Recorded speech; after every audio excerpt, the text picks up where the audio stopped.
Good morning, good afternoon, hello to all the people who are watching this video. This is my 1996 Toyota Corolla, and today we're going to change the clutch slave cylinder, which is down there. It was a couple of days ago. I was driving home from work and it decided it didn't want to hold any clutch fluid anymore and burst. So it's quite a simple one. There's the two, and they're two 12 mils. I'm not sure what that is. It might be a 10 and 10 mil spanner for the line there. So yeah, part of the reason I could feel it was going a couple of days ago, it's got some fluid in there which we'll remove, so that we don't get too much coming out of that end when I remove the pipe there, because otherwise it's going to leak out down everywhere. Make sure you've got lots of brake fluid, because that will help clear it up. So yes, so I'll come back to you guys once I've removed the brake fluid, which I'm going to do with some blue roll. You can suck it out if you want to with like a turkey baster or something. Make sure you're not going to use that again, obviously, for cooking. But yeah, clear that out and then you can get down to there. So we'll get on with it. So as you can see, removed all of the old nasty brake fluid, or clutch fluid, which is .3 on this car. It should be that lovely colour. You can still see it's quite black in there. I'll give that another wash through in a minute. It's also hygroscopic, which means it absorbs water, so you should really change it every 2 years, your brake fluid, and you can do your clutch fluid at the same time, because it's the same sort of thing depending on how much you use the car. But we'll get on to the job in hand. So let me get you into the right position. Okay, so I'm going to try and remove those two down there without knocking you guys off. And hopefully I can get into it without an extension, but we'll see.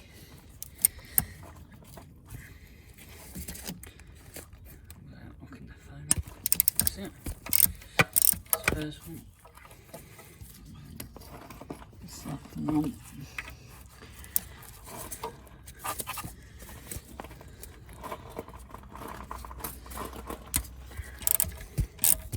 Broken this there. Now, you can obviously do that with your hand, but I've got a little power tool to assist with it, so I'll use that. Little ride one should get in there nice and easy. So we've loosened.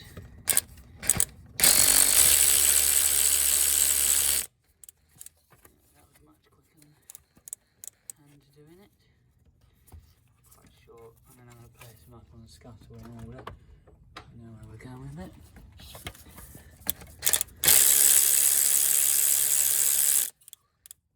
Now it's released, I can hear fluid being removed.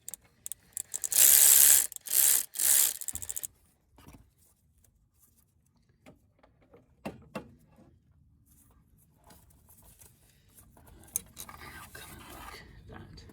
So now there's nothing holding the cylinder in place, so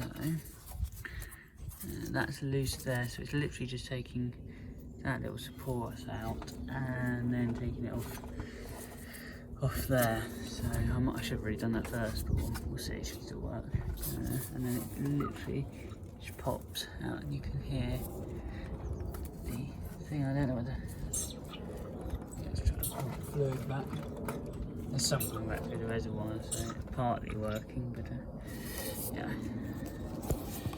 Right.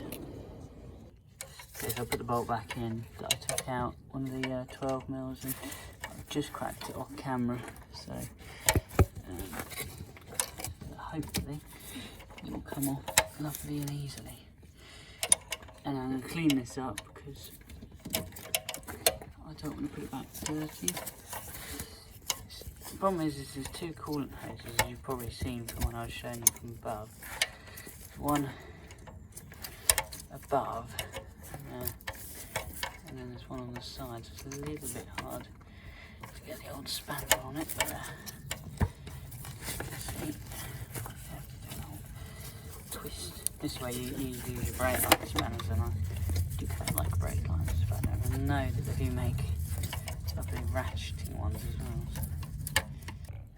I sort of slackened it right the way off, so now it's finger tight, and yeah, it's just popped out now. So just got to remove the lower bracket, which I put back in, and then I'll come back to you once that's removed, and I'll show you what's going on. So it's literally just come off now. So I'm gonna grab that if I can. I won't make too much on there, and then I'll show you on the bench where we can see if we can see where it leaked. So I literally just removed the rubber bit whilst I was outside, and as you can probably see, there's fluid in there, which it shouldn't. It's leaked past the seal basically. So this part goes into, I mean it will do obviously once you remove that, but it was all full even with it in there. So basically one of the internal seals I think had just given up. It's an original factory one, so done pretty well for being a 1996 car. So yeah, one of those things, it's just giving up the ghost and yeah, needs replacing. So whack the new one in and I'll show you that. Right, so this is the new clutch slave cylinder. So we'll get that installed, and yeah, sort of the reverse process obviously. So getting it all into place. I've removed the little rubber cover on it. It stops anything from getting into it, because obviously that stops it from going on. I'm going to slot it into the little hole for the actual clutch part, and then it should fit all in there. Yeah, some people might struggle to do this on their own. It's not too bad now because there's no pressure in it. A little bit fiddly. I'm going to try and get one of them in, and that will help. No, you can't really see very much, but you've got to get one of them in, and then at least you can move it around a little bit.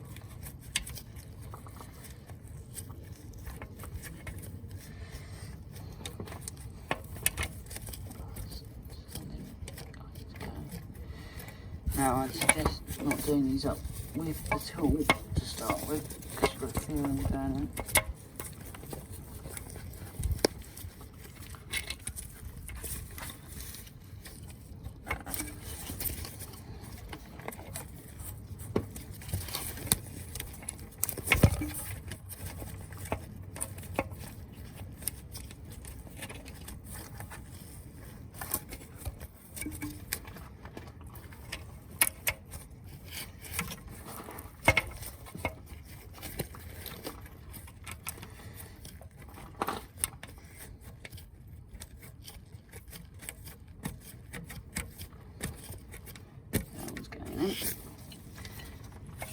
The other one shouldn't be too hard.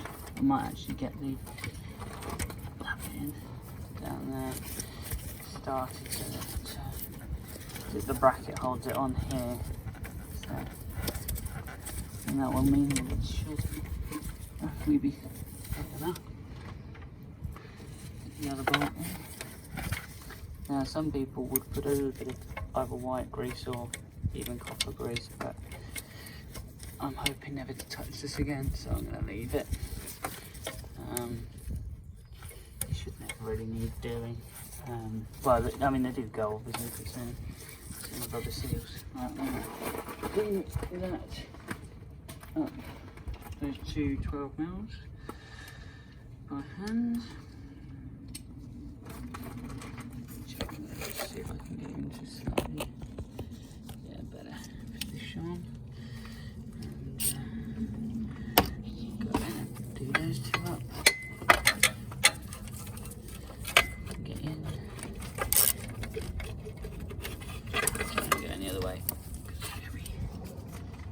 Slightly, yeah.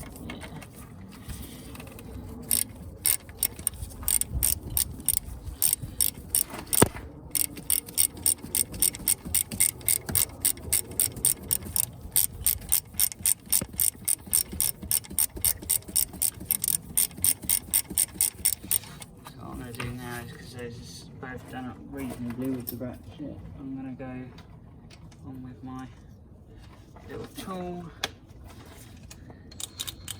which only goes up to 82 if you hold it all the way down, but as soon as they start to bite I'll let go and then do it up the ratchet rest of the way.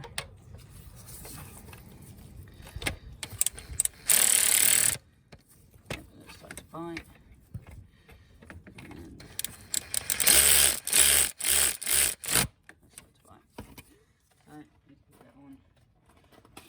Hand, making sure that they're lovely and tight, because you don't want them coming loose at all.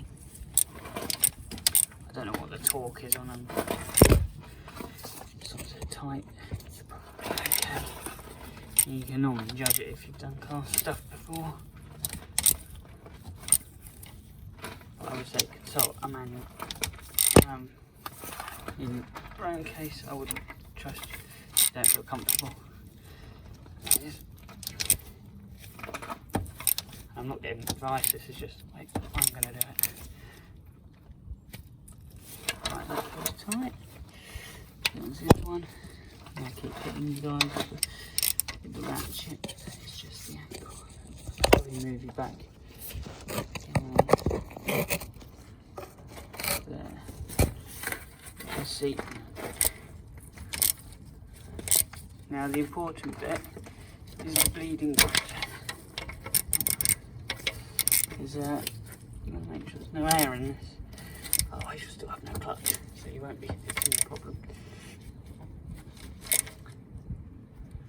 Right, so that is all in place. And then I'm going to do up the 10mm one here. So yeah, I'll come back once I've done that. So I've just fitted the new slave cylinder there with the two 12mm back on, 10mm back on, and the 10mm which feeds all the brake fluid through. So next I'll get my assistant to bleed through the system, making sure to top up the reservoir there with new brake fluid so it doesn't run dry. Once it all comes out clear out of the bleed nipple and make sure there's no air bubbles, you're all right.